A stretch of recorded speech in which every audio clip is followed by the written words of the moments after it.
part of what a leader does is to instill confidence, is demonstrate that he or she knows what they're talking about and communicates to people. If you listen to me and follow what I'm suggesting, we can fix this. When the stock market crashed, Franklin Roosevelt got on television and didn't just talk about the princes of greed. He said, look, here's what happened.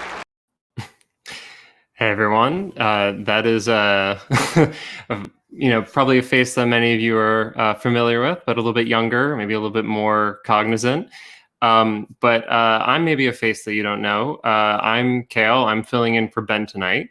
Ben unfortunately can't be here this evening. He has a family situation that he is dealing with at the moment. And so I know that he would very much appreciate all of you sending him some very warm thoughts in the comments and in the live chat. But in his absence, we have a good show tonight. It's going to be a little bit shorter than we typically do. And we're going to start with the full crew, and then we're going to have historian Harvey J Kaye on to talk that history that you all want to hear. But before we get to that, I want to add to the stream some faces you probably know, including Andy. Hey, Andy, how you doing? Hey, what's up? Kelly. Kelly, how's it going? Great.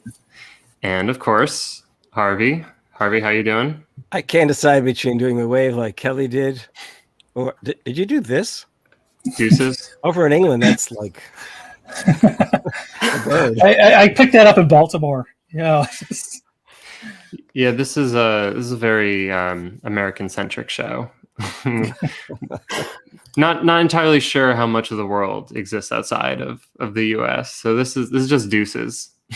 Okay. Yeah. So I think what we're going to start with is, you may have seen there was a piece that came out in Politico recently. The headline reads, "Not a healthy environment. Kamala Harris office rife with dissent." Andy, do you maybe want to pitch this? What's going on with this article? Well, basically, I apologize. I didn't really read it before we came on, partly because I was making the graphics. But basically, Kamala recently went to El Paso, Texas, to talk about the border, and I'm sure everybody can remember all the wonderful clips we got of this, which we never saw because she really didn't do anything. The whole trip was a disaster. I actually watched everything from it. There was like a lot of great B-roll that she did while she was at the various different centers and at the meetings. She did speak with some good activists on the ground. However, then she gave a very tone deaf and very hard to hear press conference at an airport, which people latched onto, saying that she never left the airport. And her office is like angry about how badly everything went. I mean, like none of the news stations had direct audio from this. They recorded it in a airport hangar with a fan on, from the speaker. So you have all this background noise. I'm actually deaf in one ear, and whenever I'm in a noisy environment, that's exactly how I hear everything, is just like the audio from that. So if you didn't hear anything about about her trip to El Paso, that's why. And there's a big when she first was assigned to take care of the issues on the border, she was the one who was supposed to be headlining it. The right's like, well, why don't you go to the border? She instead went to Guatemala, if you remember that, a while back, and then said, don't come, which was also just like terrible optics. And this could have been a chance, just politically speaking, that she could have, revised all that. And she did take some nice photos. Like I said, we have some nice B-roll, but nothing really of substance came out of it, because her speech afterwards, if you try to listen to it, she really didn't say anything. Just talking about the root causes. The one thing that has been driving me a little bit nuts is that people are saying that El Paso's not on the border, which is a right-wing talking point. And I was like, no, she's 600 miles from the border. It's like, no, she's 600 miles from McAllen, if you want to put up that map. McAllen, Texas is where the center of a lot of the immigration is happening right now. But you can see that there's like basically 4 different paths to get to the into the country that people are taking, and El Paso happens to be the second largest. However, because McAllen is receiving more immigrants right now, it's that's where the main focus is. These pathways are actually along trail, on trains. La Bestia is what they're called down there. What they call it down there, and they actually, people from South and Central America will climb up on top of the train. They're chased by police getting on the train. People fall off, lose limbs. It's absolutely horrifying, and but that's why we have those 4 select paths. You can see a map like that for, and then there's different ways coming in after that point. But right now, everybody seems to be heading towards McAllen, Texas. Very interesting that's a right-wing talking point. Yeah, I've heard a few people on the left saying that she didn't, that I mean, that it's not on the like border. that's not the epicenter, and it's like, well, I mean, it is on the border. But Cale, so going there. I don't. I can summarize the Politico article. Yes, please. Yeah. Everyone is fighting. That's the summary. So everyone in Kamala's office, according to the article, is mad at somebody. The gist of the article is not that they are mad at Kamala Harris. The gist of the article is that they are mad at her chief of staff, Tina, is it Flore? Yeah. Flore. And that she has historically, as she was Bill Clinton's chief of staff in the past, that she's blocked access to whoever she was, that she's just, and that she's really blocked access to whoever she was the chief of staff for. And that that seemed to be people's main beef, not that Kamala Harris herself was running things in, I mean, ultimately, like, the buck has to stop with Kamala Harris, but that Tina Flore was is running things in a way that is making it an uncomfortable and difficult environment for people, because they can't seem to get any ideas across. There's miscommunications. They're not able to effectively do their jobs, and that as opposed to how it was in some ways reported through leaks like that, that we're saying that that Harris's staffers, it was like a surprise that she was going to El Paso, that rather, her chief of staff said that it was intentional, that they didn't tell everybody because they didn't want it to become a big media circus, which, okay. I mean, they do release schedules, and even if you release the schedule the day of, the media pick up and go, and it will, I mean, I don't know why you wouldn't be able to tell your internal staff, some of whom are going to have to also pick up and go that day. And so it seems like they're frustrated in different ways about that. And then, there have been departures. And I think that part of the other point of it is that she hasn't retained staff the way that other people have from office to office to office as they move along in their political career. She had to, because of the amount of leaks during her presidential campaign, when she joined Biden on the ticket, she had to let everybody go. And didn't have to, but she basically let everybody go and took on his people as hers, and it stopped the leaks. Right. Yeah, they probably told her to let everybody go, the Biden people. Yeah. Well, she didn't. I mean, you could still be like, I'm not comfortable doing that completely. Yeah, I mean, it seems like she's, of course, like she becomes a massive target for the right, that so many attacks get lobbed at her. And some of it, obviously, there's just like really awful reasons for that, that she ends up becoming an easy target in the administration.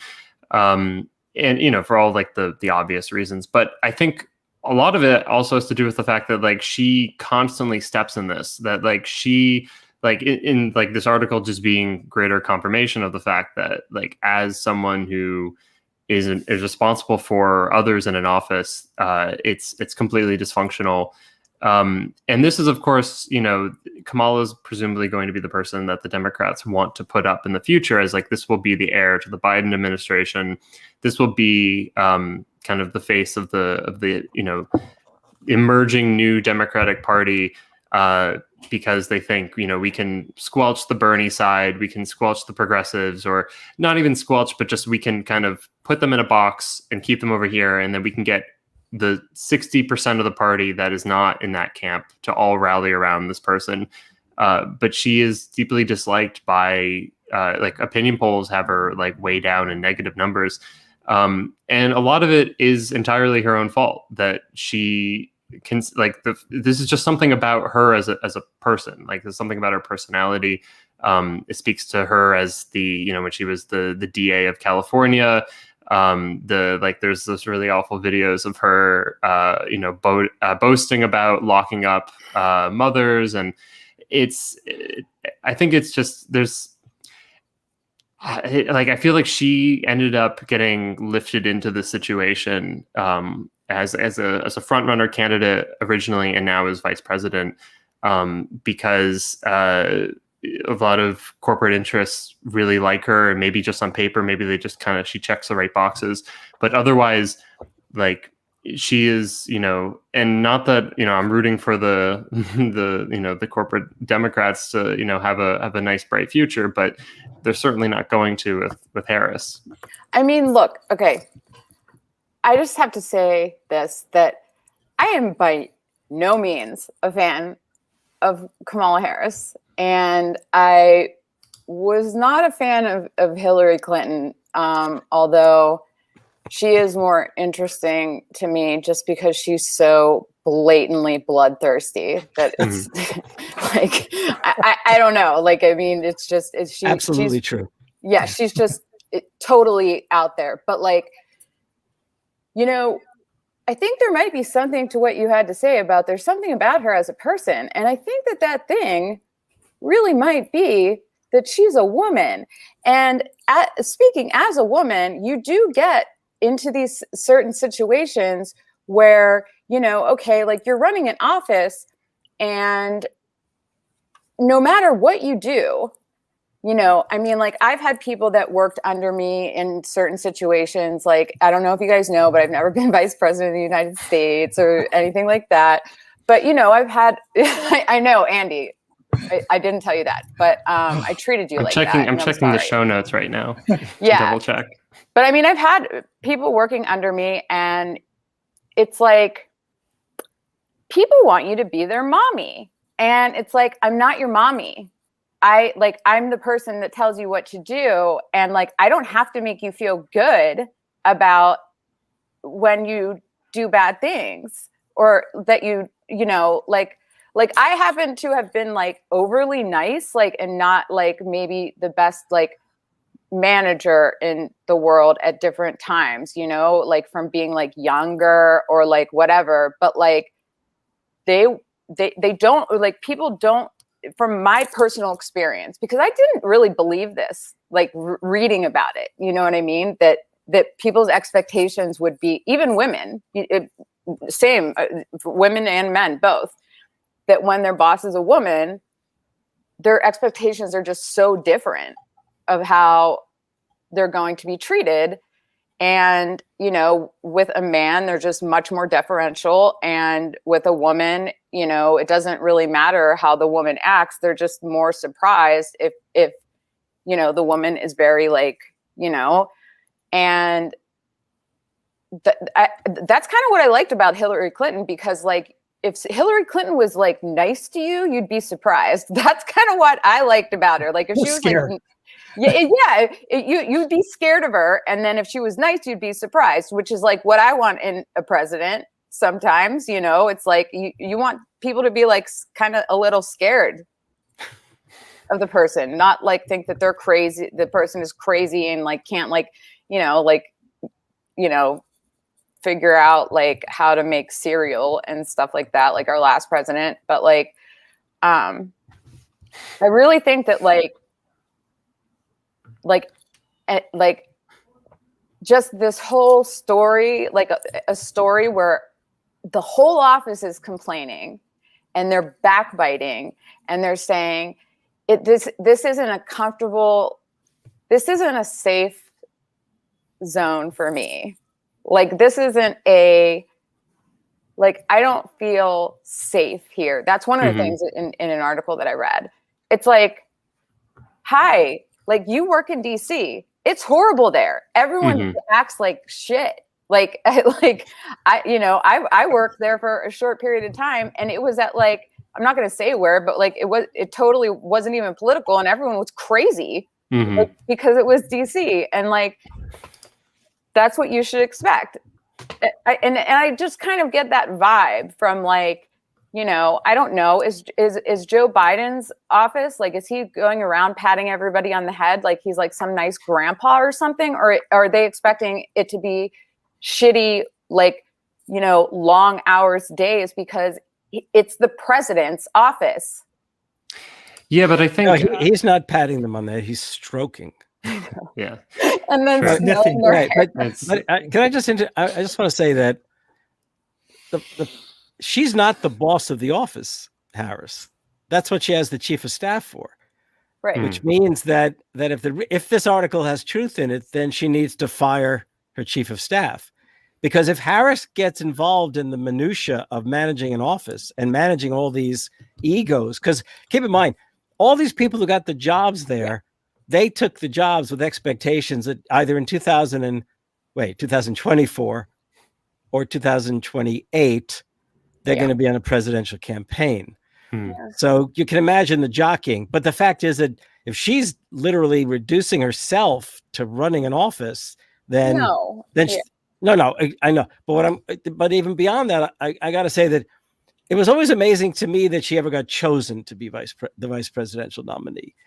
It made sense in the corporate Democratic world, undeniably, okay, as well as in the effort to appeal to South Asians and all the more African Americans. But it's also the case that, to be crude about it, she was a loser. I mean, her campaign was a disaster. I mean, she wasn't even a loser. No one voted for her. Right. Sorry, she wasn't even a loser, I guess. In that sense. I mean, it was really, and along the way, to add to her own problem, she dropped the very things that she had decided to run on, like Medicare for all. She backed off. I mean, so in fact, my wife had told me that she read that Jill Biden, this is back before the convention, that Jill Biden had told a group of women, possibly, I'm not sure if it was here in Wisconsin or Minnesota, wherever it was that she was.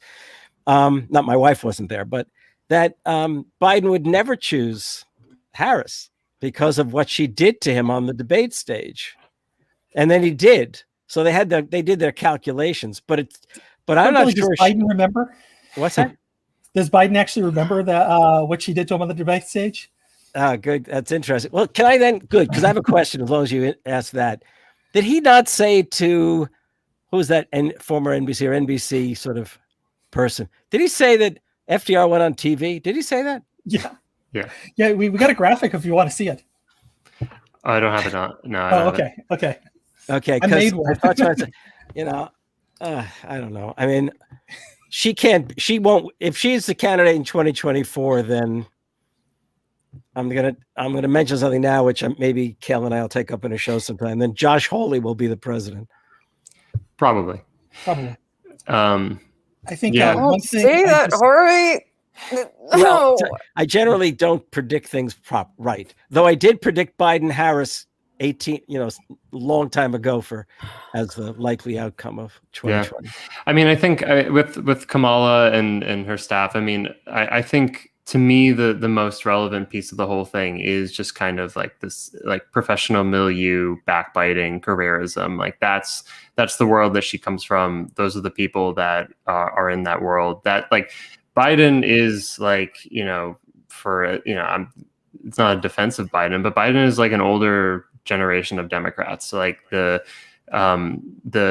Harris style, and also like the Harris people are not the Obama people. Like the Obama people were like a massive kind of deviation from like this generation of politicos that came up that like and they either have like exited politics at this point or have completely kind of transformed themselves. And again, not a endorsement of Obama's team, but that they were very distinct from like the Clinton world of DC politics. And like they were able to win because they actually knew how to do effective politics. Whereas like this kind of thing this is like, I think going to become the reoccurrent trend within the Democratic Party of this problem of the fact that it is primarily made up of professional class people that have a professional set of interests and a professional worldview that the vast majority of the population finds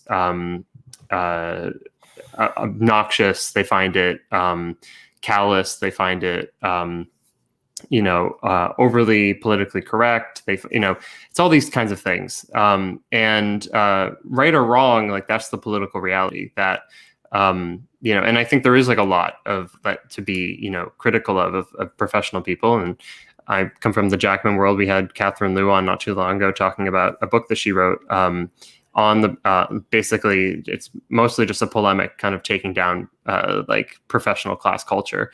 But it is like it's destructive because you get these kinds of situations. And those are the people that are like infesting the party. That's like what it's made of. Anyways, I guess quick last words, and then I'm going to transition over to Harvey solo.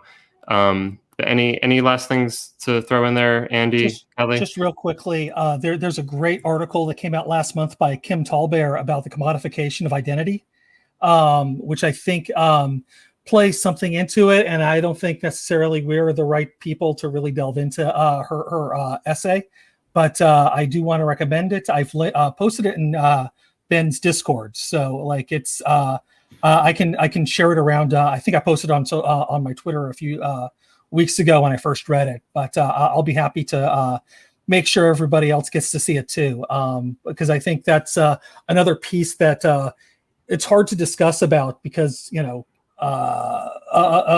all white people here. Outside of Kelly, nobody else here can commodify our identity. I don't think. I don't think the point is that we do it. I think it's it's social incentives to do it. Yeah. Can I respond? Wait, I know we're not supposed to go off into a new thing, but one of the advantages and disadvantages of being my age is that I can remember reading the original articles where they talked about in marketing and PR, the whole idea of niche marketing and the construction and the degree to which not simply the exploitation of identity, okay, the blatant kinds of ads, but rather literally cultivating identities, okay, in a more subtle and fashion. And now, especially in the age of big tech, the degree to which it would be great to find out from people to what extent is this in this piece you're talking about, the degree to which they have literally cultivated the categories are pretty clear and they're driving this in marketing. All you gotta do is turn on your computer and it's going to be there. Yeah, I think she touches on it a little bit. I know this is her article is actually part of a book she's working on. Okay. But like something was going on and she felt the need to write the article, and it's definitely worth like Canadian stuff was happening. So the article was needed to be written because she's out of Canada, but it's an absolutely great piece, long, pretty in depth, considering it's part of a larger project that she's working on. Cool. So I'll be happy to share that right after I bounce. But I thought just wanted to mention that's actually a nice piece that we didn't get a really chance to talk about, because that's a whole other thing. Cool. Well, thanks, Andy. And people should check it out. And Kelly, anything else you want to add to the mix? I just have a really complicated hope for 2024, which is that something happens. I don't know what, that, we get another winner of a female candidate somehow, because I really want a woman to be president. Beware what you wish for. What? Nikki Haley loved what you just said. No. I want a progressive woman to be candidate, not Nikki Haley. She's a monster. Well, she's like a shapeshifter, but no, I just mean it can't be Kamala Harris. It cannot be anyone who has had anything to do with mass incarceration in this country. Like it's the most disgusting thing. It's the most disgusting thing, and Yeah. I hate her so much. I hate her so much. Well, I don't put it past the Democrats to do that. So No, it's been the plan for years. Exactly. It's sick. They're all sick. You're all sick. All of you. Well, as long as you don't want a woman involved with mass incarceration, then obviously you'll be upset if Hillary wins the nomination next time. Hillary is not good. Well, Yeah. I never liked Hillary. I mean, she's involved in all sorts of No, I know. crimes. I'm kidding with you. Yeah. I'm sorry. It would just be a shame. And all these men are just, it's a scam. I'm just very upset. This hasn't been very cathartic at all, Cale. Well, Which is the point. well, but we got to curse out. Show for me. Yeah, well, you got to curse out the sick people. I think I found it cathartic. I hope you did. Oh, Just a little bit. Great. Oh, great. Was it supposed to be a session of catharsis? Yeah. Oh, he didn't tell me that. I'm sorry. That's the first half of Ben Burgess's show. Is I on Monday nights I used to do David Feldman's show, and then I stopped, and I have watched Ben's. I've been on Ben's. I didn't realize that it opens like this, though. I think we just started. The inaugural catharsis. Actually, it started like 5 minutes ago when I got really mad. Well, it's now. We'll have to tell Ben it's a mainstay now. But thank you, Andy. Thank you, Kelly. I'll talk to you guys again soon. Yes, thank you for having me on, and have a great talk with Harvey. He knows a lot of information. That he does. All right, talk to you guys later. Cale, I guess. Well, yeah, thank I'm you. guessing. I don't know for sure. All right, bye guys. Bye, guys. All right, Harvey. Now we get to the real catharsis, past and present and future. Yes, exactly. So if it's a little awkward, but if you don't know, this is Harvey J Kaye. He is a historian of history. You should read his books, including Take Hold of Our History and Thomas Paine and the Promise of America. I should have just done it like this. I have got them in hand. And always love to talk with Harvey about whether it be something historical, kind of. We've done a number of talks, I think, relevant to the New Deal and the FDR legacy, to and how the Biden administration does not at all really stack up to the actual legacy of that, flaws and all. But I wanted to maybe start on a more general kind of on history itself, because of course it's been something that's been talked about quite a bit, just on the left and just not honestly. I mean, what's significant is that it's not just the left; that it's been a debate that's been going on now for basically a couple of years now, with kind of inaugurated with the 1619 Project, and Harvey and I both reread Matt Karp's very good piece in Harper's that came out last month that people should read if they haven't already. History as End. 1619, 1776, and the politics of the past.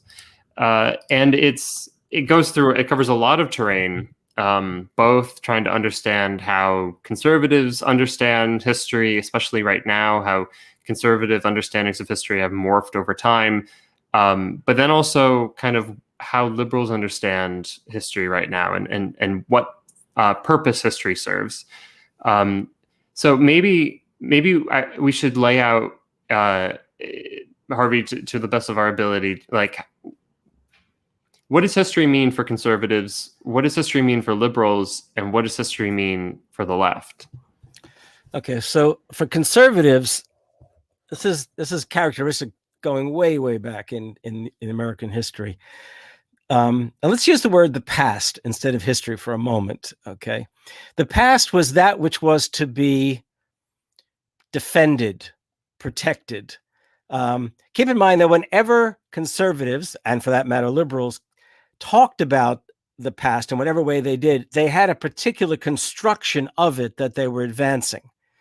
So, for example, it was very characteristic in the antebellum years for conservatives in the North to talk specifically about defending the legacy of the founders.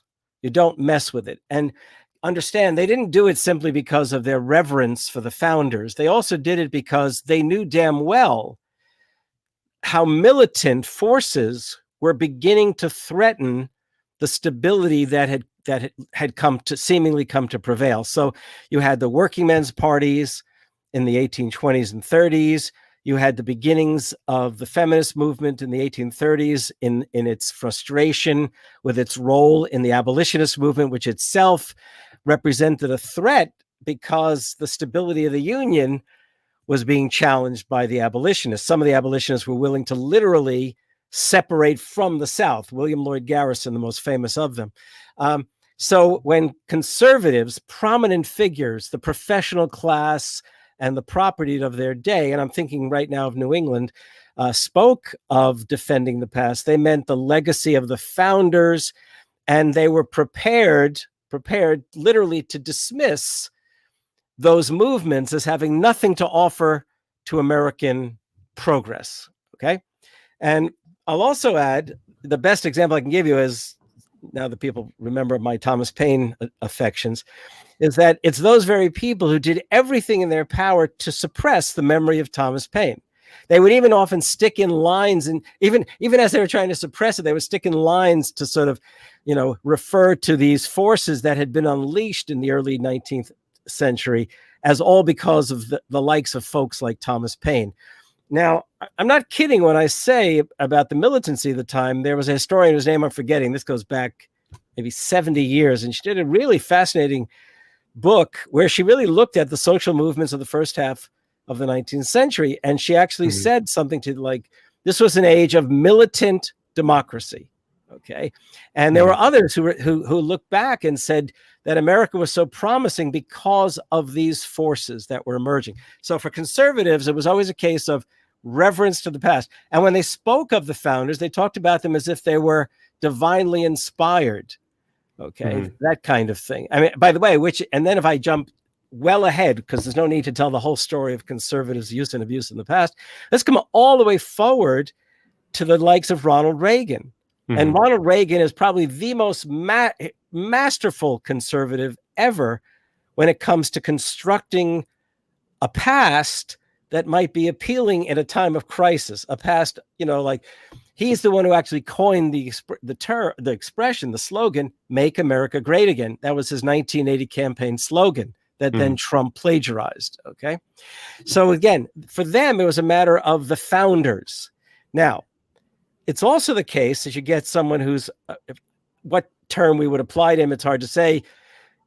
He was a progressive, perhaps. He was a radical because the Republicans of their day, capital R Republicans, were radicals. And Lincoln himself had great political ambitions, so he never actually came out as an abolitionist exactly with a capital A, but obviously he hated slavery, and he was eager to see a way for us to transcend it. Well, in Lincoln's case, he too wanted to sustain the memory of the founders. But what he did is he used the founders, okay? And that's not a bad thing, to use the founders. He used the founders to challenge the status quo in America, okay? And I mean, he used the founders in as he then began his drive to first effort to go for the Senate seat and then later for the presidency. He used the founders and he actually did research to show the degree to which the founders themselves either believed that slavery would come to an end, or among them were very determined to see it come to an end. But given the division of the states, there was only so much they could do at any given time. So conservatives generally revered the founders and did so all the way through to the likes of Reagan. Okay. And those on the left, if we think of Lincoln as on the left, they too, for many generations, grabbed hold of the founders, especially Thomas Paine, but not only Thomas Paine, as a way to challenge the status quo. Okay. Now, Matt's article, and I think this is something to consider, is really an argument about the dissolution of a standard, long-standing narrative of what America is about. Okay, I mean, we're at a time where conservatives are utterly they're bereft of a narrative right now. I'm not so sure that was long the case.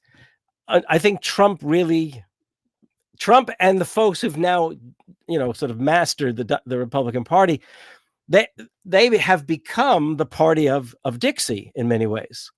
They've become the party that would, it's reverting to a kind of, suppression of the vote. You can almost imagine, I actually, it sounds weird to say, but one can almost imagine that they'd like to revisit the 1890s and resurrect Plessy versus Ferguson, separate but equal. I mean, clearly that's exactly the way they are behaving, and they are driving their base.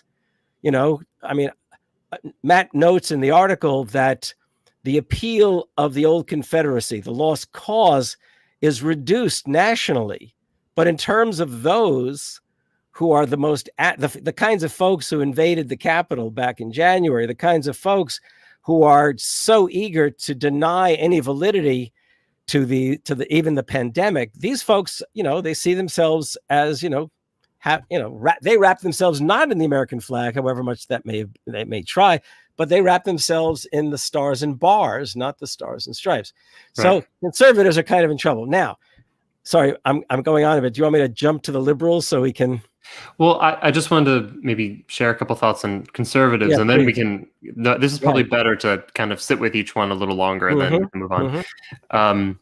Because everything you said makes a lot of sense to me. And yeah, like and what Matt's been part of how he opens this piece and in talking about kind of what history has meant to conservatives in the last, say, 5 or 6 years.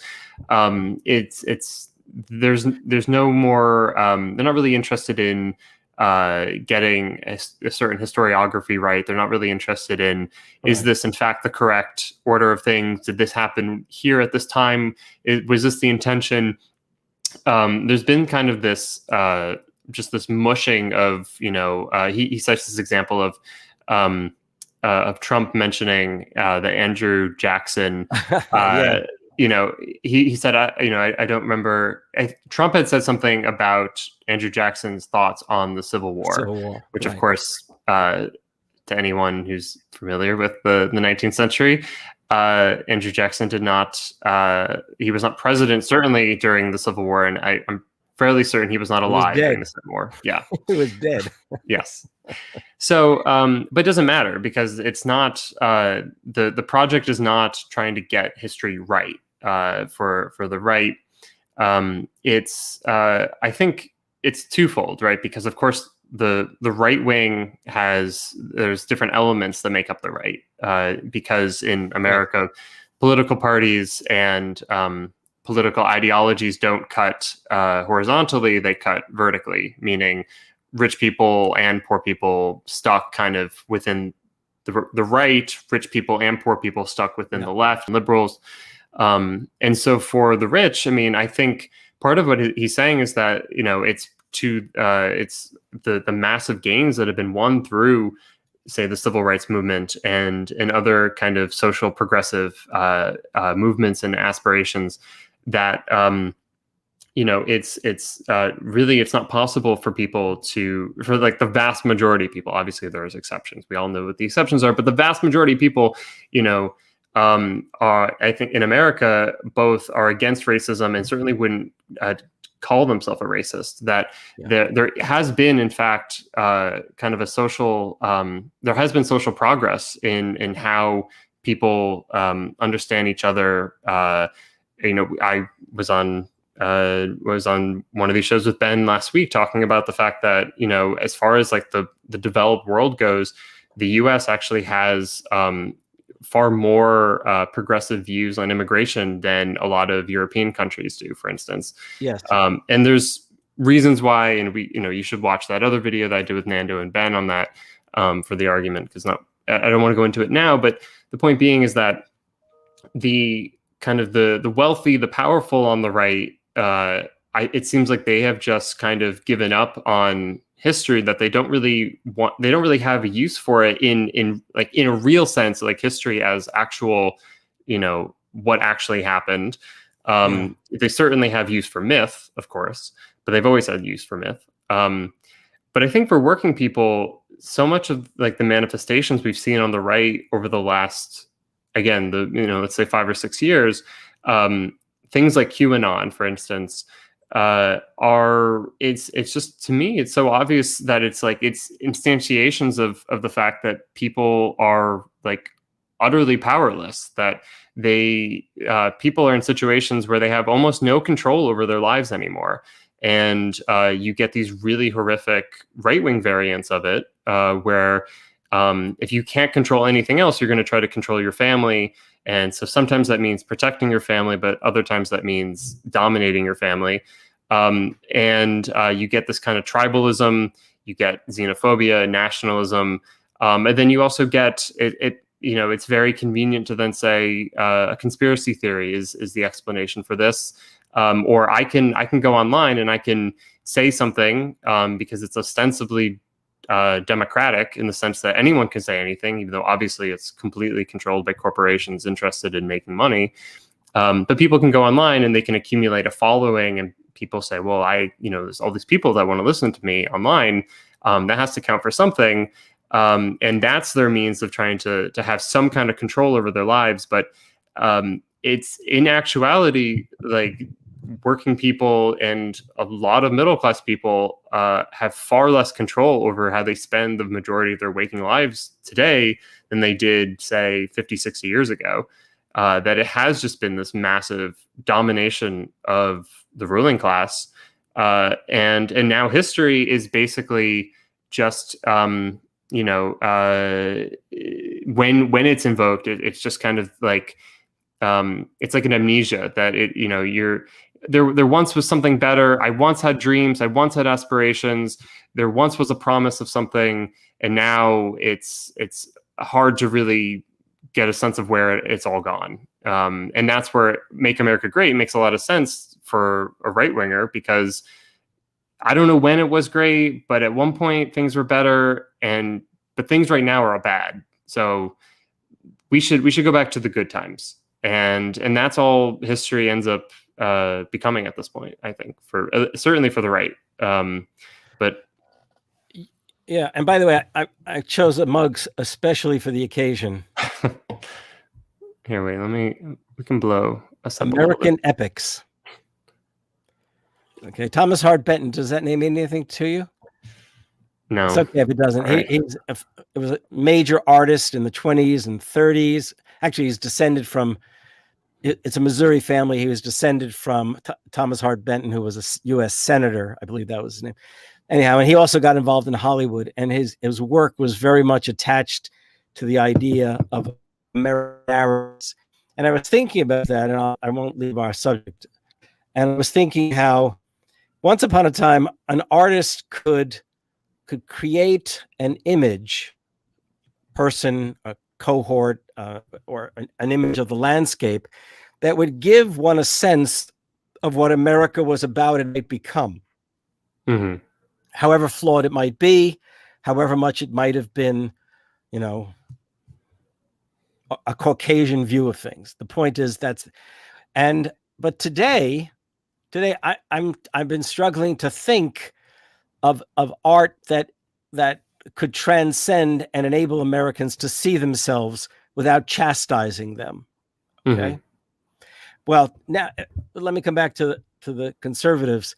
I mean, let's be clear that conservatives have for so many years attacked higher education that I don't even know to what extent they've even cultivated serious history that might in some ways work. And I can give, by the way, I actually thought about this when you said what we should talk about it. And I can tell you, I've been thinking about this I've been thinking about this for 40 years, but I was thinking about it recently. And I noticed when I was in the city in New York a couple of weeks ago, and I was down at McNally Jackson, the bookstore, and I was reminded of how many American writers, whether they're historians, novelists, or otherwise, are trying to construct narratives of America right now.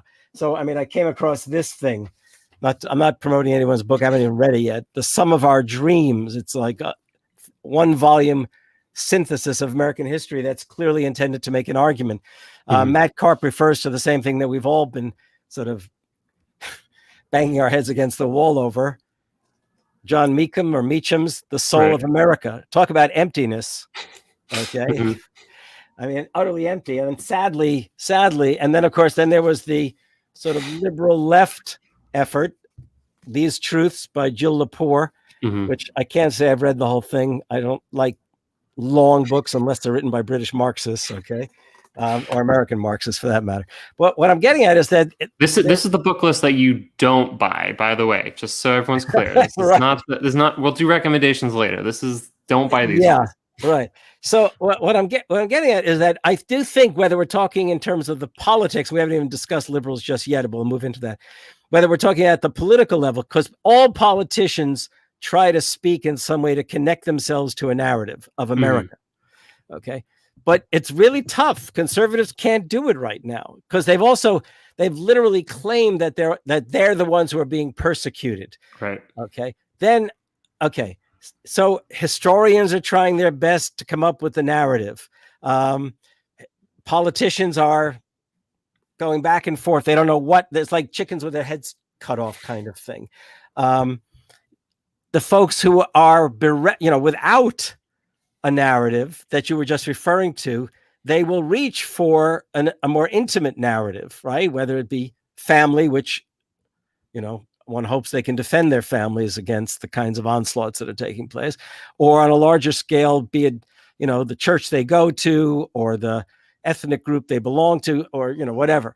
So, and we are in the midst of this, but this has been going on. And I can tell you, I've been writing about this. This is actually the subject that connects a lot of my work for many years, going all the way back to the 80s when the New Right, I did a whole book on the New Right and the crisis of history and the struggle to control the narrative, which it remains to me the question, and take hold of our history is in many ways the call for the left. And I go on to that later, for the left to cultivate the narrative. By the way, cultivating the narrative takes more than writing a book. Okay. Right. That's important. Okay. What it means is and I wrote an article 4 or 5 years ago. It's available on History News Network. Is that where? Yeah.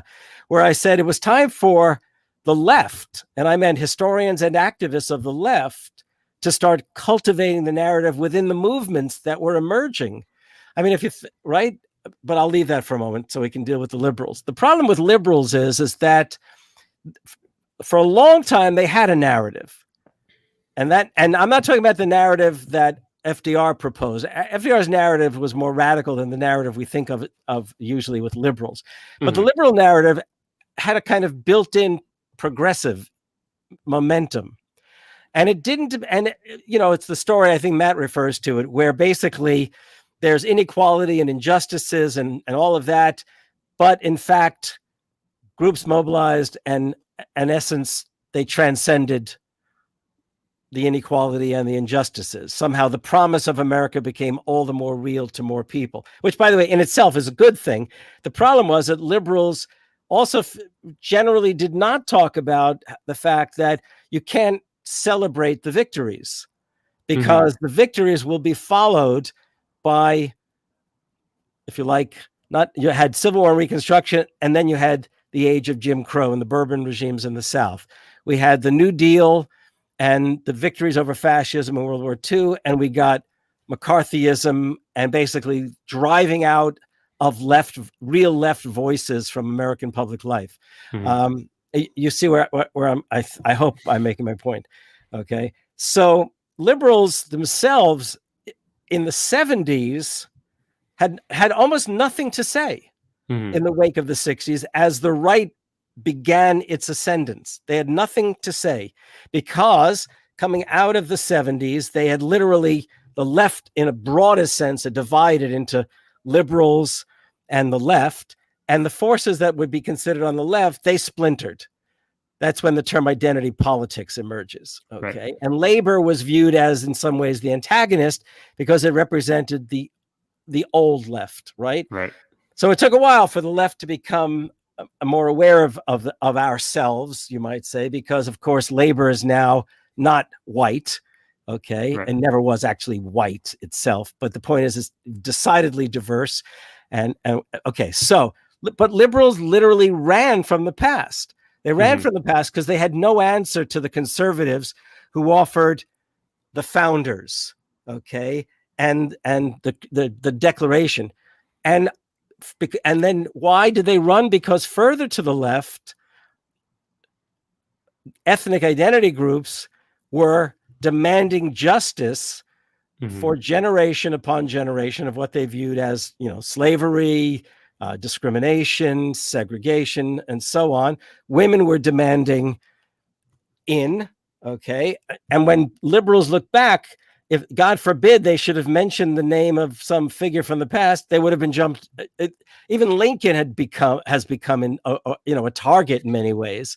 Or as a friend of mine said, leave it to the left to tear down its own heroes after they pull the Confederate monuments down. Okay. So it's a crisis in many ways. Not a crisis because it's terrible not to have a narrative. It's a crisis because we all know, I assume everyone watching this show, except for maybe a few trolls who join in, that we all know the degree to which we are in a deep shit crisis in this country that can only be resolved by moving left, by radical action, by going at the least in a social democratic direction. And liberals made it a point of crushing Bernie's campaign. So what do we do? Okay. And what Matt is saying is, sorry, and then I'll close up by wrapping. What Matt is saying is that when the future, I'm paraphrasing him, or at least I'm reading his mind perhaps, when the future looks so undecided, this is my argument now, I guess, so undecided and potentially bleak, right? Then basically, when you look to the past, which you could do progressively, but they won't do progressively because they've lied about the past for so long. When they look to the past now, even people on the left are using it as a way of, if we can't have justice now, we'll have justice and we'll dump on the past. Okay, we'll take the past apart. So we've reached the end of history in Fukuyama's terms, and there's nowhere to go beyond it. Well, I guess what are we going to do? We end history. Right.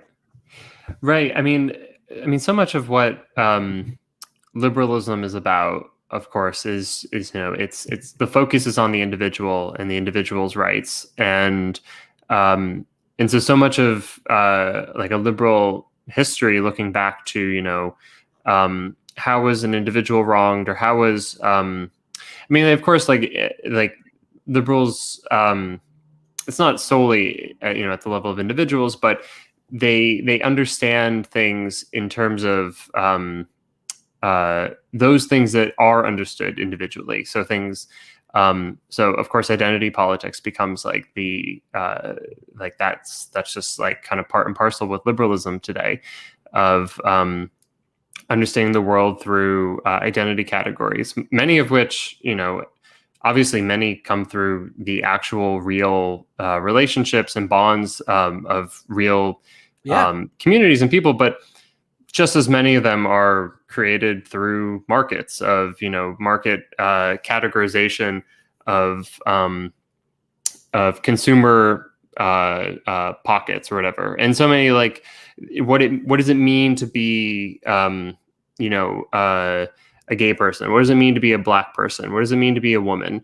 And how do you then disentangle that from the way today in modern society? It's much of those descriptions end up really just describing consumer choices or things, what you buy, what you wear, what you appreciate, or it ends up becoming kind of like culturally essentialist notions of just all Black people have a certain thing. There's Black people think a certain way, or of course that's kind of become outdated, but it'll turn into there's something called Black music, and then if you say, well, can a white person listen to Black music, and they'll say sure, but can a white person make Black music? And they'll say, well, I don't know. And then the question is, well, what makes Black music Black music? Is it that music that Black people listen to, or is it if it's that music that Black people listen to, then it would be any and every genre. So it's not that. And then it becomes, well, then it's music made by Black people, but it's certain kind of genres. And so then the only way to end up making sense of this you have to then end up saying, like, it's a biological definition of like race. But the reason I'm saying all this is because all of these, I understand. Yeah, I mean, because all of these notions, like, it ends up just redounding to, and this is, I'm trying to bring this into the 1619 project, because it ends up in the way that Michael Brooks so wonderfully said. There's been a clip that's been going around, and we played it on the Jacobin show recently, regarding this, of how both the right and liberals end up naturalizing social facts instead of historicizing social facts. That someone is a certain thing because they are essentially that quality, that identity, that characteristic, and then any history that led to this moment where we understand this social fact as a social fact is completely erased. Yeah, if I can just, I'll just mention two things to bolster what you're saying, or to, this I will tell you, I picked up along the way, Adolf Reed, others, my own work on questions of determinism. Okay, determinism, which, by the way, the left has often suffered. Some major intellectuals on the left who we've at times thought highly of have contributed to this. Think about technological determinism, economic determinism. Well, in the case of the 1619 project, the way it's been, talked about is as if it's the original sin. Right. And if you're a Catholic, there is no wiping away original sin, or it's in the DNA. Okay. Right. Which, of course, we're talking genetics, and we're not talking about real history, real society, real cultural activity, real struggles. So I'm really glad you mentioned that, actually, because immediately after I finished rereading Matt Karp's piece, I grabbed, and I'm sure you're familiar with this book, a book by Stephen Jay Gould, The Mismeasure of Man. I've not read it, but yes. Oh, it's like part of it is like it comes about as like a rebuttal to an earlier instantiation of kind of this like race realist, this like cultural essentialist understanding with the bell curve, which Charles Murray, I don't know if you've noticed, is doing the rounds again right now. I saw something. He's got a new book, is it? I don't know. Or is it just they brought back? Is it they brought just him the fact back? that he's allowed back in like civil society is like, I think, an indictment of how far society like has fallen, I think, when it comes to talking about race. But yeah. But I wanted to read two quotes actually from the introduction to this on biological determinism. So it's very wonderfully kind of segued.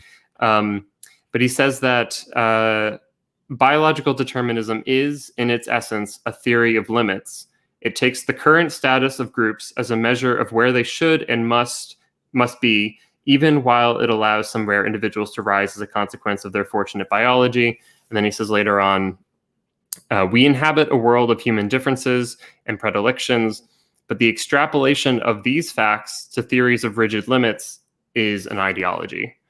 And like that's what it is. I mean, it's like, this is like, ultimately, I think liberals and conservatives, so much of how they have to understand the world immediately, and especially how they understand history, has to be in ideological constructions, that it serves a function for them in the present of explaining, not exclusively this, but part of the function is to explain and justify political projects today, where why is it that liberals can't do more radical political action when it comes to racial inequities in this country?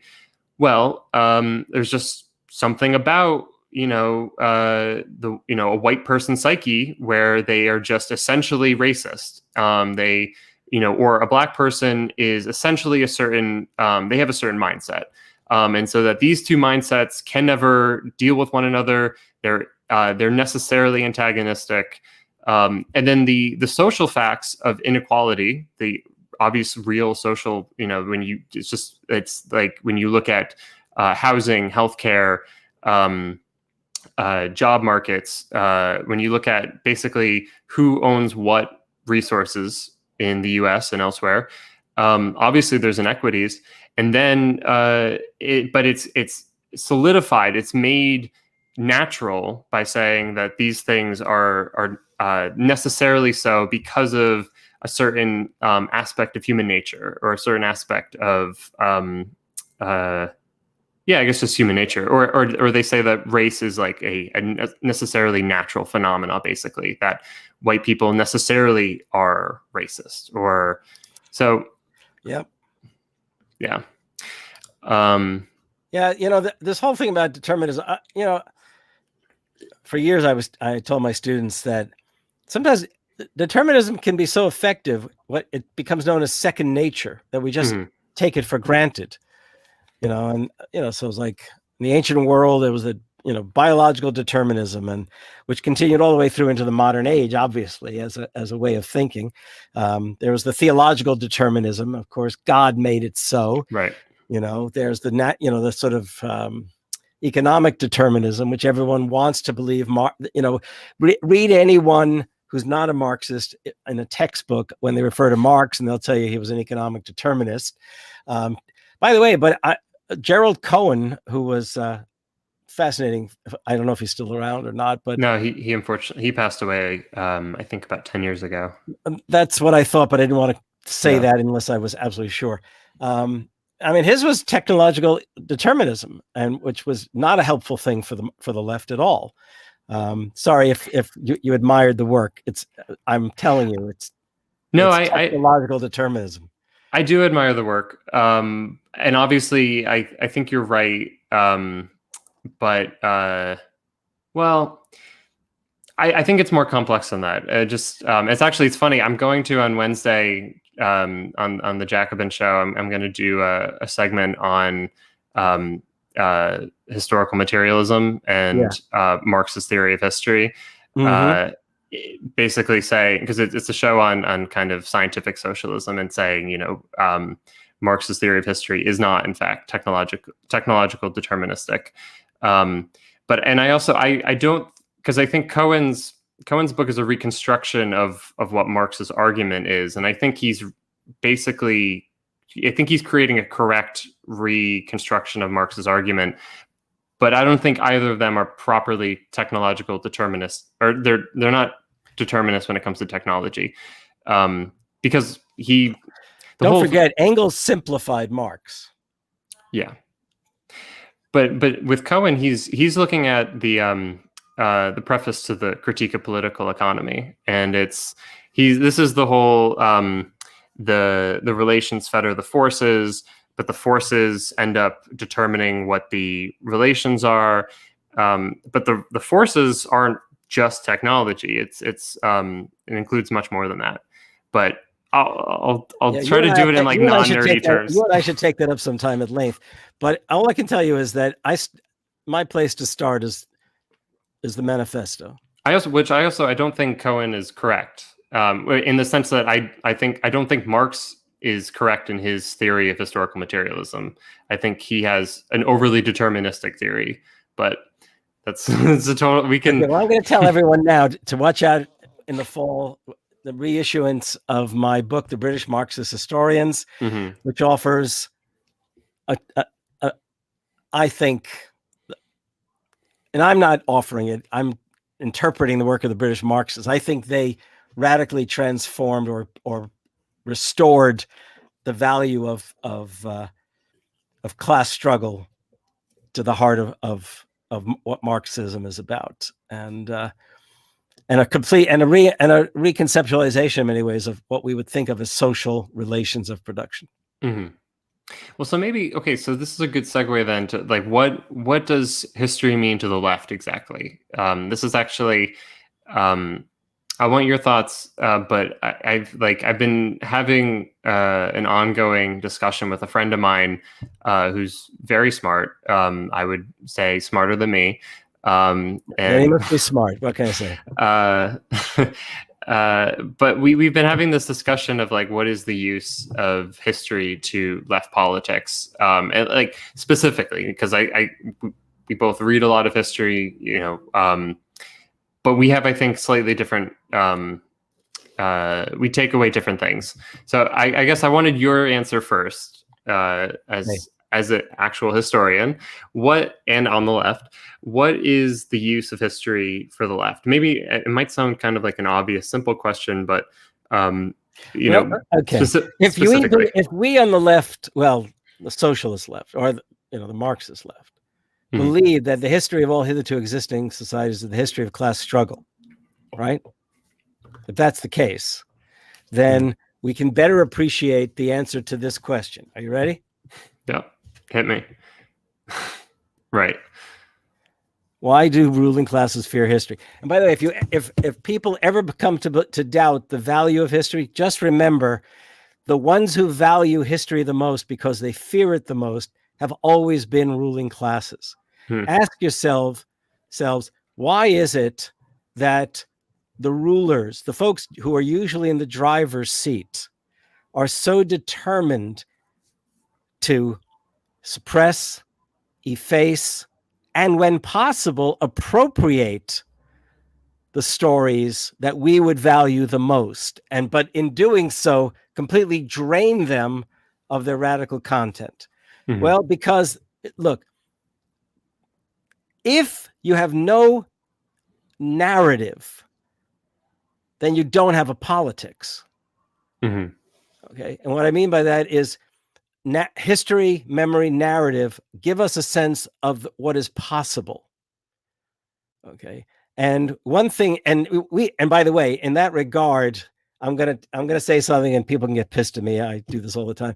Howard Zinn's work is not good history for the left. Okay, right. Because it's a story of defeat upon defeat upon defeat upon defeat. In which case, go study business. It doesn't pay to know any history. Okay. No, but what he was trying to challenge us perhaps with is the idea that there have been those struggles.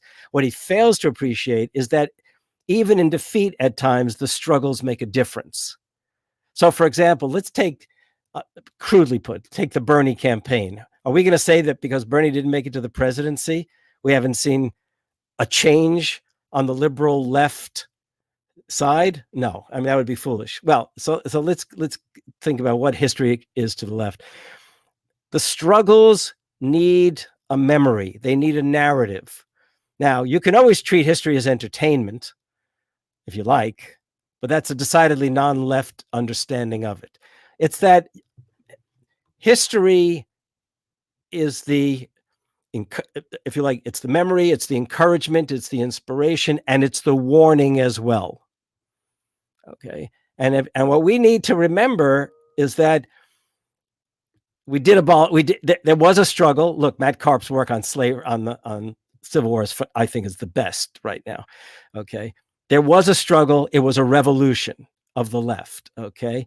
I think people who are dismissing the New Deal, which is usually a thing that people on the right do, anyone on the left who fails to understand that even the 1930s had something of a revolution to it in terms of working class understandings, working class mobilizations, and the fact that they chose a president, okay, who definitely enabled them to do things that would not otherwise have been possible. So let's understand that for a start, it reminds us that the way things are is not the way they've always been. Mm-hmm. Furthermore, it reminds us that human struggle matters. Okay. I'm not telling people to be sacrificial, or anarchic about it. But the fact is, in solidarity, amazing things are accomplished. And that's the story. I mean, we have to redeem these stories that have been over and over again denied and suppressed. And look, even now, this book, The Soul of America, Meacham is the historical mind right now of Biden. And if you believe that the way to transcend this crisis is unity and praying for the soul of America, or indeed believing that somehow the better angels of our nature, as Lincoln himself said, are going to necessarily present themselves, well, then you're kidding yourself. Then indeed, just go out and tend your garden and wait for the apocalypse, okay? No, it's the case that we have a responsibility. What does it mean to be an intellectual? Okay, everybody thinks, so everybody's an intellectual. But some of us spend more of our time trying to enable people to see things that they feel but don't necessarily recognize. And the reason they feel that is they've been raised in the course of a history. Yeah, right. I keep going. I'm going to stop. No, I appreciate that. And I largely agree with everything you've said. So it's nice to know that it's like what you said is I think how I've been how I've been understanding it. And so I think you put it really well. And on intellectuals, I like a quote that's resonated with me from someone. I don't think he's ever been on Give Them an Argument, although Ben should book him.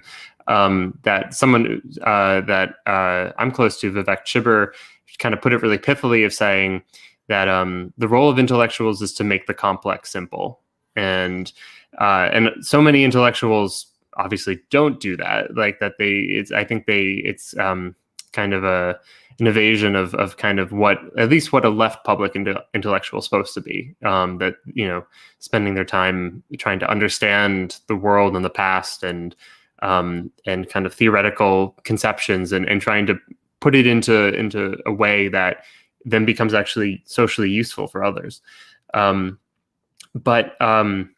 So part of this like disagreement that I've had with my friend is on the idea of taking lessons from the past, and they've said, and I think I basically agree with this, although I think we sidestepped the issue.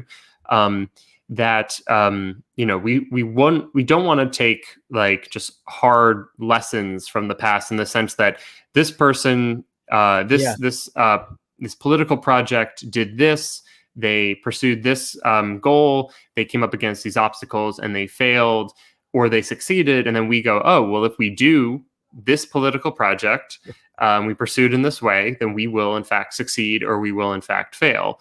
That taking a lesson in a very kind of maybe let's say literal sense of recreating the past is not at all, I think, what the left how the left understands history or what the left should be doing with history.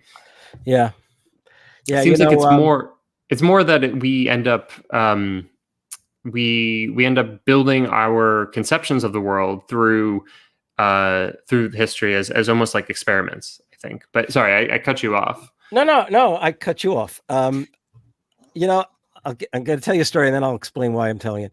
So my daughter who's now like 40. She was in high school, 23 years ago, something like that. Or my younger daughter who was a bit younger, but you get the idea. One of them came home and told me that the teacher that day in history and social studies, a teacher I happen to like a lot, said that a good way to understand history is that history repeats itself.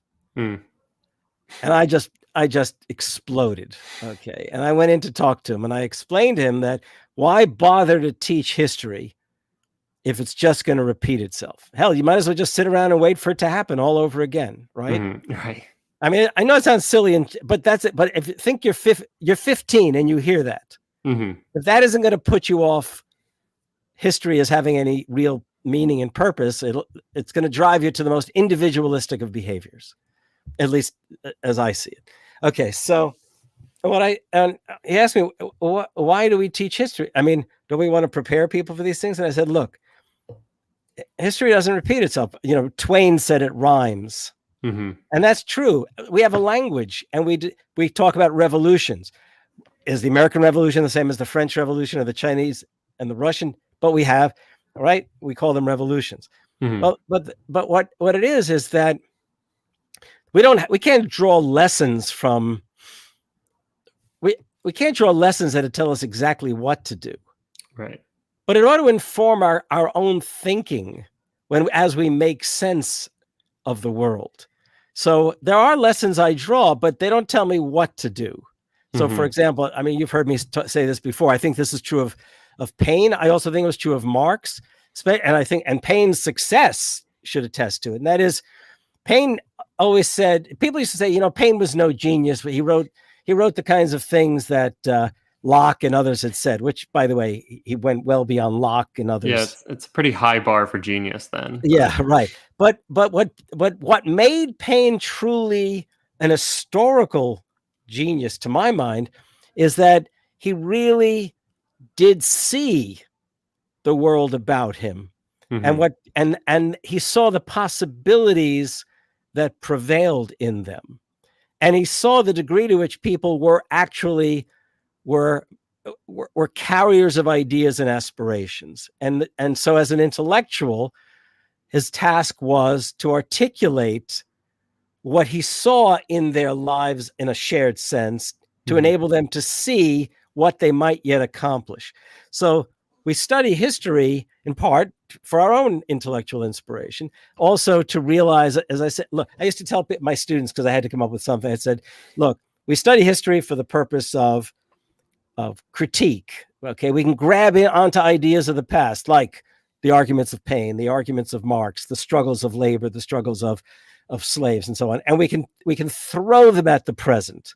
That's what Frederick Douglass did. Okay, so for the purpose of the critique, we can do it for the purpose of reminding people of how it's possible that they actually enjoy certain things that their ancestors did not. Okay, so times may be bad, but this is not the age of slavery. Okay, right. Well, and that also, it's those kinds of things, and when you draw that, and we've got to be more original in our thinking at the same time, right? Right. Well, so I mean, but to your point, I mean, like, part of studying history is understanding social phenomena as distinct phenomena that have beginnings and therefore endings. That and again, that's a part of Matt's critique of 1619, and he's mostly just kind of like aggregating a bunch of other critiques of 1619 of historians that are basically saying, like, this is a really wrong-headed way to think about certainly race, but just like a social phenomena where you say it's always been there. It's like it's what makes America America, and it ends up becoming really lazy, because then it, again, in the way that Michael said, it naturalizes it rather than historicizes it. And by historicizing, we have a greater appreciation of how things came about the way they came about. And understanding that process also helps us understanding the causality of what led to what helps us understand as political actors what is driving a process, a social process. And therefore, what do we have to be targeting in our politics? What do we have to take down or confront politically?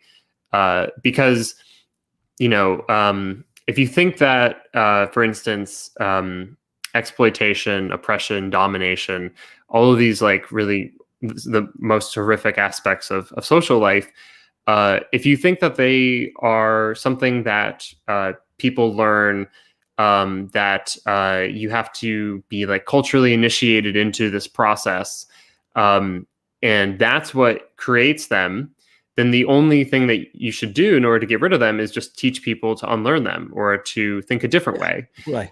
But if you think that they exist independent of whether or not you learn them, or independent of your particular ideological explanation of a process, that a worker is exploited by their boss and they might understand it ideologically in any number of ways. They might understand it as, oh, my boss is exploiting me, or they might understand it as, I'm not trying hard enough. I'm failing right now. I really need to, push myself harder. I need to, be a better worker. I need to sell myself better. Right. It doesn't at all, even if they think all of that things, it doesn't mean that they're not being exploited as a worker in a workplace run by a capitalist boss. And so understanding these things as distinct social phenomena that have real causality in them, I think is to me, it's kind of, that is what left history is so much about, is trying to, instead of just saying, well, these things have always existed, people are always going to end up like this, people that you build the social phenomena into something like human nature, or into just what society just has to be, right? That the left says that capitalism is a distinct social phenomena, distinct from other kinds of social property relations and kind of the jargony, it's the mode of production or whatever. We say it's a distinct thing, and we say that because we try to be scientific, and I think we're right in saying it's a distinct thing. But saying that it's historically distinct means that we can pinpoint when it starts, and we can pinpoint what makes it its own thing, and therefore we can identify those aspects of capitalism that we have kind of the greatest antagonism to and want to dismantle. Right? It's not just society sucks, life sucks, everything's bad. It's the fact that we are dependent for our very survival on the market, because a small number of people own the vast majority of the resources in society. That is a specific social phenomena that leads to specific social outcomes that we have a problem with as like ethical, moral people. Yeah. So it's necessary to understand the world, but then also to actually have real political strategies to deal with it as it actually exists. Yeah, I mean, geez, you just said a lot. And Sorry. No, don't apologize. I was thinking, what am I going to choose to respond to in all of that? I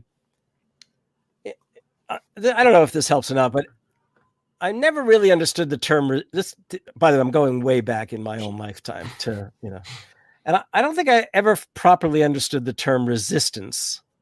I mean, I knew that the resistance. If someone had said to me when I was 18, the resistance, I would have thought of World War II and the French resistance, those kinds of things. Okay, and then I read these British historians, E.P. Thompson and others, who really were dealing with peasants and artisans and others, and the means by which they were basically either resisting, well, in the case of the Industrial Revolution, the imposition of machinery, okay, going further back, the imposition of new taxes by the lords on an estate. Mm-hmm. And then I was teaching in a prison my first year here at the University of Wisconsin, Green Bay. And the classes were set up so that if you were teaching for an hour and a half in a prison class, there was always a break in the middle so that all the inmates could go back to their cells and have a smoke. Okay. And one of the things I noticed that there were prisoners who stuck around the classroom or stuck around the hallway, which, by the way, was unacceptable behavior, in quotes. Okay. Forbidden behavior. And I remember, they wanted to talk, schmooze, whatever. And one day they were all taken back. I mean, the guards just literally together took them all back. And I was talking to one of the guards and I said, Well, that's fascinating. How for days on end, you didn't seem guys didn't do anything, and then all of a sudden you did. And he said, "Yeah, you just get tired of making demands, even on these guys, And I was thinking how that resistance on their part to being ordered on all those other days had that impact. This is a very minor, trivial example of it, but I thought about it in terms on a scale of a class of working people, whether they were peasants or slaves and others, and the degree to which they would suffer terrible punishments. Okay, but it was also the case that collectively they would carve out something better than that which was imposed upon them. But that's resistance, of course. I'm not saying more than that. There's resistance, rebellion, and revolution. But history can also, in its own way, sort of just spark our imaginations to see possibilities. That's what I get at. I get out of history the reminder that the way things are is not the way they have to be, because they've not always been this way. But I also think, and this I really got from the historians and Payne and the others, and I'm repeating myself, so we don't have to go on all night with this, but I think we really have to appreciate that we don't know everything, and sure as hell, we're experiencing the same reality that most other people are. And the only advantage we might have at times is we spend more of our time reading and writing and thinking, which they don't have the opportunity to do. So that doesn't mean that licenses us to tell them what to do. It compels us to pay closer attention to what's on their minds, to what aspirations they might have, what antagonisms they feel toward, and others. That's the makings of a movement. It's the makings of a struggle. Right. No, that's really well put. Because it reminds me, one of the last things you said. I mean, part of like understanding and reading and appreciating history is like the realization of what aspects of life are truly human and what aspects are maybe it's a different culture, it's a different circumstance or something. But what you see is that at the end of the day, human beings, despite cultural differences, despite different nationalities, pigments, gender, whatever, like most of our needs are basically the same things. Like that most of us don't want to be dominated or exploited. Most of us will, like you're saying, like I think the example you give is really useful, because you have to explain this at the minor level, as you said, or like the micro level, like that it's not just sometimes the left is accused of, well, everything is like at this massive world historic, like there's the competing classes of and it's like these like two giant titans fighting it off of the ruling class and the working class or something, or the bourgeoisie and the proletariat or something. But you can understand it at the micro level, or at the minor level of just how people in a given circumstance reject being treated subhuman or being oppressed, being dominated, and that's, I think, like it's so, to me it's just like like one of the most important like cornerstones of left politics is this like universalism of, and again I'm shouting out Jackman's show because we just did a show on this with Nivedita last week, Nivedita Majumdar, but this is like, you have to like to be on the left. I think your starting premise is that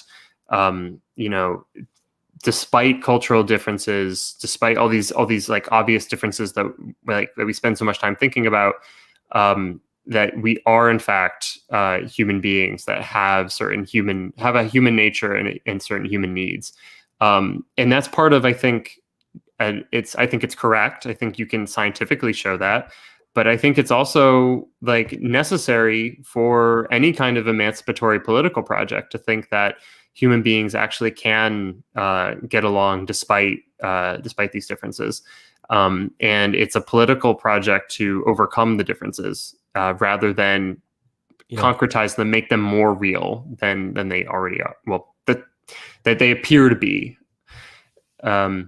Before you say anything else, I wanted to just say to the audience that we're going to go in a little bit, but if you guys have some questions, we can probably spend a few minutes answering some questions. Sure. Yeah. So in the YouTube chat, I see there's a bit of a discussion going on, but if you want us to say anything about what you're thinking, if you want us to clarify something, or if you just have a question on history or not, if it's a good question and it's not in history, we might still read it, but it has to be good. But we'll get to that. But Harvey, I want if you wanted to respond or share some more thoughts. No, I we should leave this for maybe you and I can take up on take all this up again in a if you got time, we can do a Jacobin show around these kinds of things. Okay. Because I really would love. I'm not seeing. Is there a way, as I look at the screen, that I can actually see what people are? There should be a tab that's called comments. You should be able to see the YouTube comments there. I'm funny. Comments up here on the right. Yes. Oh, geez. There you go. Maybe it's just I didn't get to see what they were saying about us. So. Yeah, it's sometimes it's for the best, but so far I think tonight's been pretty good. Okay, and this is maybe a lightning round question. Maybe not. I don't know. Has Harvey read? This is Andy, who was just on a moment ago. Yeah. Has Harvey read "Don't Blame Us: Suburban Liberals and the Transformation of the Democratic Party" by Lily Geismer? Sounds like her book fits nicely into what you've been saying. I haven't. Forgive me. Obviously, I should look into it if it's something that will help me say my ideas more clearly. But thank you, Andy. Can I just respond to one of them? Sure. Yeah. Okay. I see Jason. This is Revolution, right? Is Yeah. Aaron Rodgers going to be a Bronco? Well, I don't know. We'll talk sometime about that. I'm looking forward if he sits out this year from the Packers, Rodgers. I'm hoping that Jordan Love rises to the occasion. That's all. I'll leave it at that. Okay. Eric had asked us any current event stuff that are giving either of us any hope right now. Yes. You go first. You got something, or because if you don't, right off the you go. Okay. I got to think. Look, I'm never a pessimist, but I'm never an optimist either. So I look at. To me, that's what history taught me to do, is look at possibilities by thinking about things that transpired in the past. But I'll tell you something which I heard, and I think we should take it seriously. It gives me hope, but it's not like a grand hope. Pelosi apparently has finally bowed, unless someone's heard otherwise, to the demands of the squad. And that is that apparently there's this idea regarding the infrastructure plan, that the bipartisan plan that the Republican Democratic team put together, which is hardly worth talking about, normally would come before the House and then go to the Senate. In this case, the squad said, no, here's what you do. Let's have it that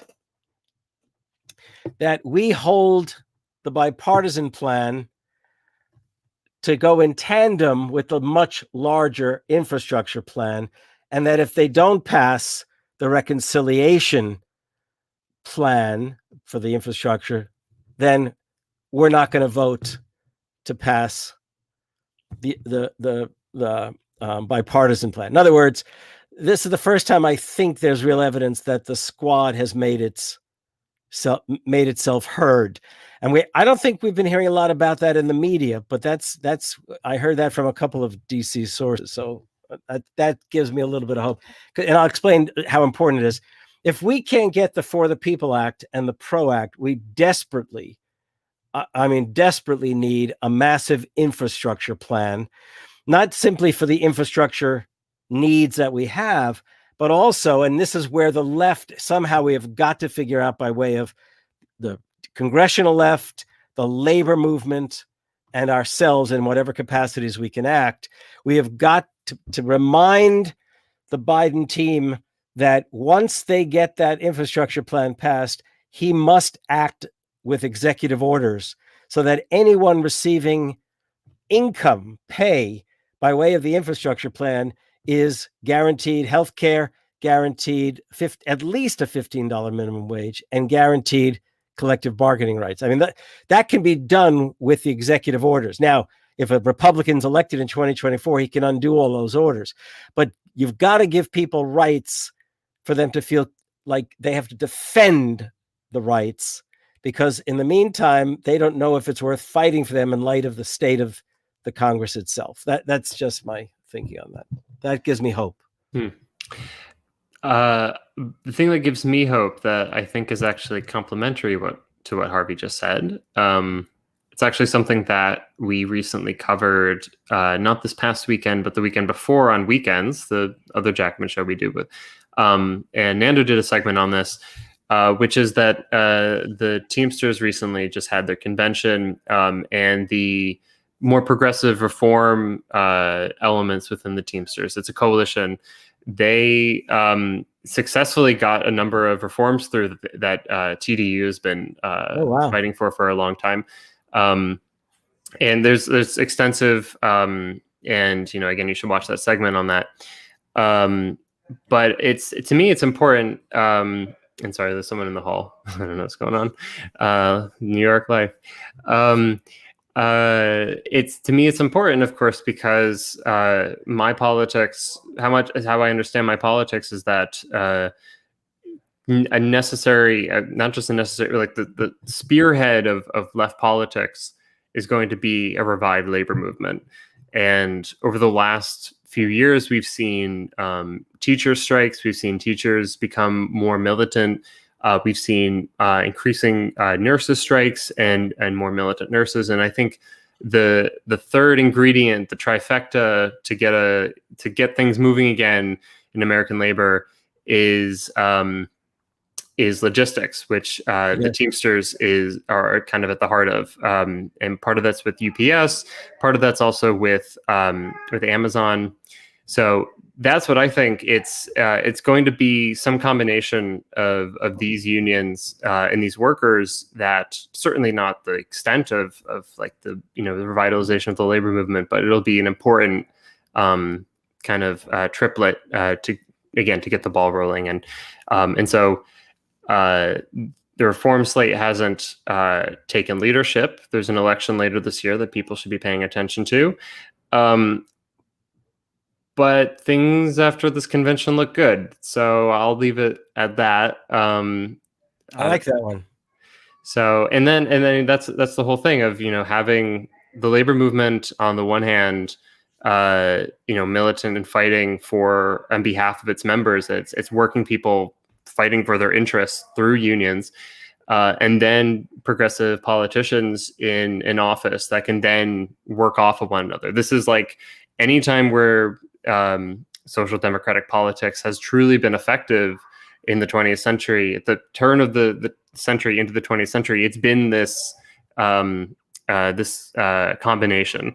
And that's not saying, because it happened once, it has to happen again. But we take it as it becomes a useful instruction for how to understand, just the nature of this fight. I have no idea what's going on out there. So sorry if it's distracting everyone.